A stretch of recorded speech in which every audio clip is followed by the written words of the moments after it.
અમદાવાદ શહેરમાં જાણે કે કાયદો અને વ્યવસ્થાની પરિસ્થિતિ કથળી હોય તેવું લાગી રહ્યું છે।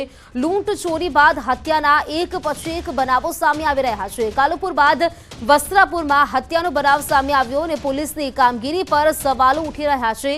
વસ્ત્રાપુર તળાવ ગાર્ડનમાં સિક્યુરિટી ગાર્ડ તરીકે કામ કરતા અને ગાર્ડનમાં જ આવેલ એક રૂમમાં રહેતા યુવકને પાવડાથી માર મારીને તેની હત્યા નિપજાવી દેવાઈ। जो कि हत्या कोणे અને કયા કારણોસર કરી છે તે અંગે પોલીસે વધુ તપાસ શરૂ કરી છે। સમગ્ર ઘટનાની જાણ જ્યારે પોલીસને કરતા ડીસીપી સહિતનો પોલીસ સ્ટાફ ઘટના સ્થળે આવી પહોંચ્યો હતો અને સીસીટીવી ફૂટેજ તેમજ એફએસએલની મદદ લઈને સમગ્ર મામલે વધુ તપાસ શરૂ કરી છે।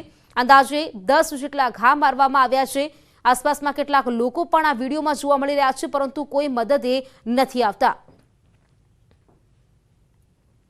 तो हत्यानी आ जे घटना है सीसीटीवी में कैद थई है। आ प्रकारे दृश्यों में जोई शकाय छे। अमदावादना वस्त्रापुर आगळ आ हत्यानो बनाव सामे आव्यो छे जेमां सिक्युरिटी गार्डनी जे हत्या करवामां आवी। लगभग आ रातना 8:40 आ बनाव छे ने ते समये जे हत्यारो छे त्यां पहोंच्यो हतो। पावडुं लईने पावडाना 10 जेटला घा मारी तेणे हत्या निपजावी। अजाण्या ईसमनी जे लाश छे ते एक खाटला पर पड़ेली मळेली छे अने तेने गळाना भागे माथाना भागे ईजाना निशानो छे। एटले ए अनुसंधाने वस्त्रापुर पोलीस स्टेशन खाते कोईपण अगम्य कारणसर ते व्यक्तिनी मृत्यु निपजावेल होय अने कोई अजाण्या माणसे कोई हथियार वडे निपजावेल होवानी फरियाद हकीकत जणाई आवेल होय ते बाबतनी कायदेसर कार्यवाही करवानी प्रक्रिया चालू छे। राजकोट जिल्लाना जेतपुरमां वीजकर्मीए व्याजखोरीथी नहीं हनी ट्रेपमां फसाता गळे फांसो खाईने अपघात कर्यो छे। बदनामीना डरथी हनी ट्रेपना आरोपीओ व्याजनी उघराणी करता होवानी अरजी आपी हती।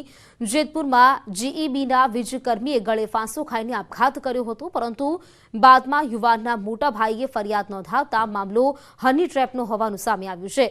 સ્યુસાઇડ નોટ મળતા તેમાં જાણવા મળ્યું છે કે આરોપીએ અપરિણિત યુવાન પાસેથી લાખો ખંખેરી લીધા હતા।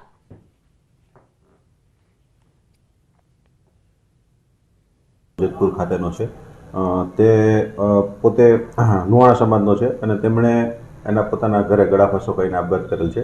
તેના ભાઈ હરેશ જયંતિલાલ કરીને છે એમણે ફરિયાદ નોંધાવી છે સામે 3 જણાઓ વિરુદ્ધ સોનલબેન પરમાર, રાજુભાઈ અને શાંતિલાલ 3 વિરુદ્ધ એવી ફરિયાદ નોંધાવેલ છે કે આ લોકો અવારનવાર પૈસાની માગણી કરી તે હેરાન કરી અને મને ત્રાસ આપતા હતા। એ બાબતે એણે નોટ લખી અને ગળાફાંસો ખાધેલ છે જેના આધારે 306, 384, 114 મુજબનો ગુનો દાખલ કરી અને તપાસ તજવીજ ચાલુ